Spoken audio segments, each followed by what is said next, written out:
toujours Wegman en tête. Derrière, il y a Rosler.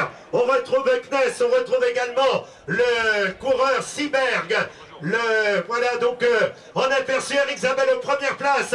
Robbie McEwen n'est pas loin. On avait également Oscar Freire, le triple champion du monde. Tous les sprinters aux premières places. 2 km de l'arrivée maintenant. Ça va de plus en plus vite avec un match entre l'équipe Milram et l'équipe Quick-Step Énergétique, arbitré par l'équipe Crédit Agricole, qui est également en première place. 1 km 700 de l'arrivée maintenant, avec toujours 2 coéquipiers, donc d'Eric Zabel. En tête du peloton, il y a la Grapche, il y a également Siber qu'on retrouve.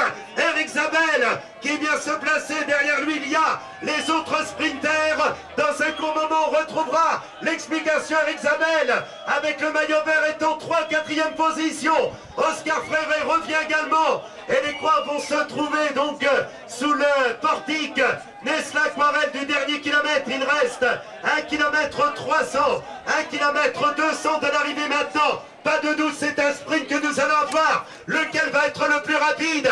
Eric Zabel, Tom Bonnen. C'est la lutte pour le maillot vert, la lutte entre les deux équipes que nous retrouvons en tête de peloton. L'équipe Rabobank qui est proche, voilà le portique.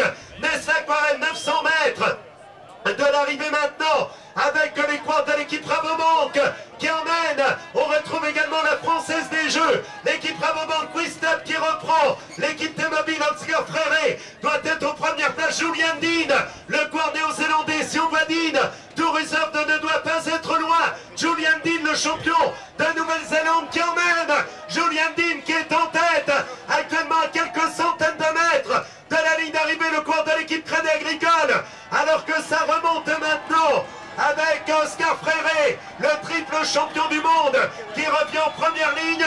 On va découvrir dans un instant le vainqueur avec également Forster et Osler. Voilà le sprint et l'arrivée maintenant avec le retour au centre d'accord de l'équipe Quick-Step et la victoire pour Tom Bonnen.